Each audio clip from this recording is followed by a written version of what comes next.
Bewildering, or mohana.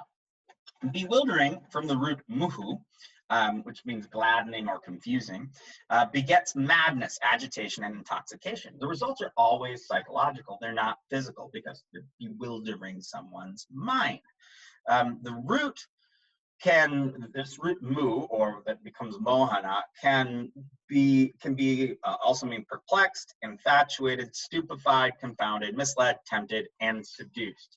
So when you get to erotic bewildering effects, they're always mental and emotional. Now, what happens is seduction here removes resistance to amorous advances, or it creates loving feelings that were not naturally arising. All right, bewildering rites. So our first one, let's look at this mantra. It says, Om Hrim, O Kali, skull bearer, she who bellows, Goranadani, or she with a she who makes terrifying noise. Bewilder the universe, bewilder mankind, bewilder everything, bewilder, ta ta ta, swaha. So here we have Kali, the Hindu goddess from the eastern India, who has her tongue stuck out. She's a ferocious goddess, but also a loving mother. She wears garlands of skulls, and she's often depicted standing upon an unconscious or possibly a dead husband, who is Shiva, often the high Hindu god. So how does this work?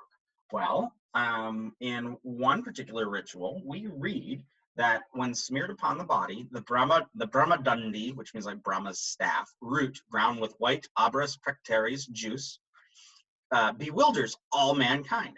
Should the operator consume tulsi leaves dried in the shade mixed with vijaya seeds, Physalis fluxua, the ashwagandha that people are using in quite a bit of contemporary herbalism in the United States, tawny colored cow milk, so it's a specific type of cow, banyan seeds, and Abras pectaria seeds, he bewilders all mankind from the moment he rises in the morning.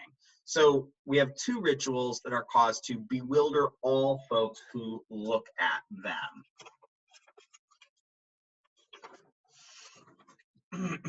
Okay, Dissent. These are some of my favorites. Dissent rituals are, oops, I got the wrong word there. It's from vidvesha, not akarshana, vidvesha. So that comes from the root dvesh, meaning to hate, to show hatred, or to become a rival or an enemy. Dissent rituals bestow enmity, create hostility between folks previously loyal, if not intimate.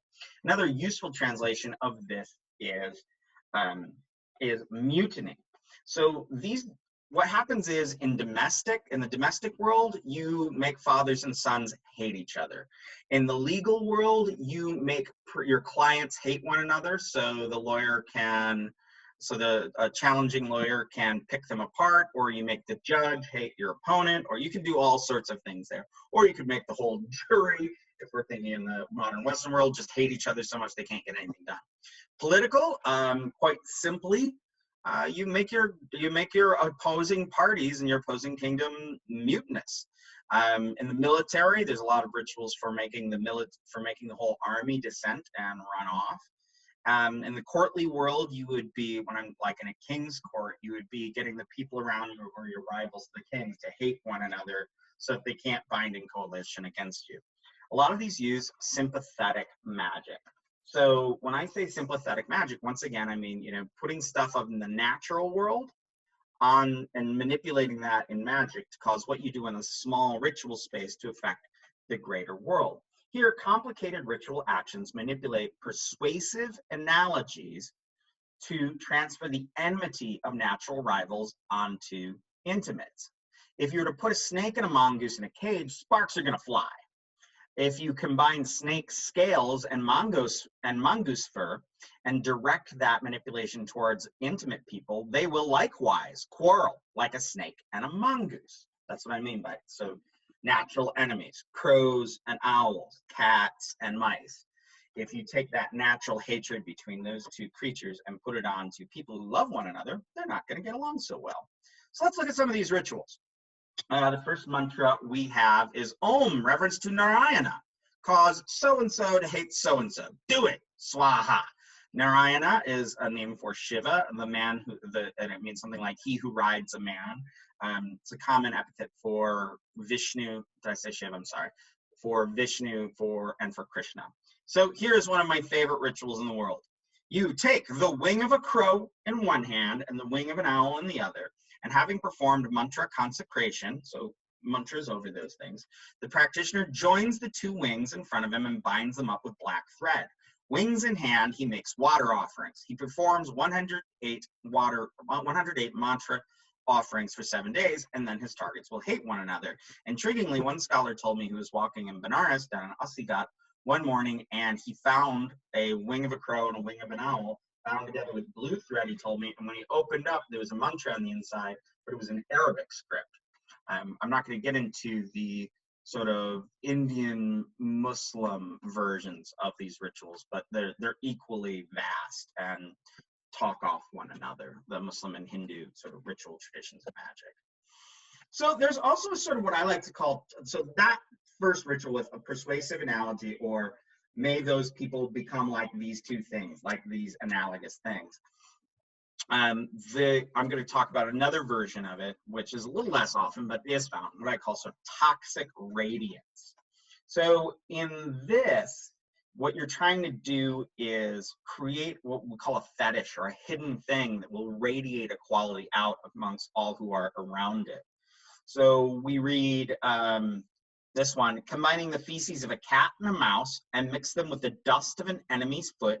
We'll see that often. Is footprint dust or foot gathered or dust gathered from his foot is like a pure trace of the human being. And if you can get that of someone's, then you can put that as a stand-in for that person's sort of vital essence in any ritual. So feces of a cat and a mouse, and mix them with the dust from an enemy's feet to make a pleasantly formed man-shaped doll consecrated by 100 mantra repetitions. Wrap up the doll with blue cloth and bury it in a victim's house. This will swiftly create dissent between parents, children, and relatives. And another one, you take the urine of a cat and I think the feces of a mouse and make incense and burn it into people's house, and it makes everybody really hostile, which also makes me think, wait, did you just make it really stinky in there and everybody's mad because it smells bad? Could be, could be. Or finally, we have our prickly guy here, the porcupine. It is not only prickly if you touch him, but is known for having a reclusive, antisocial countenance. So a consecrated porcupine quill, the porcupine being a cantankerous recluse who also bestows pricks, when one staked secretly in a house, will create general hostility in the household. So you take the porcupine quill, put the mantra on it, and then just hide it in their house somewhere, and it'll cause everybody to hate each other.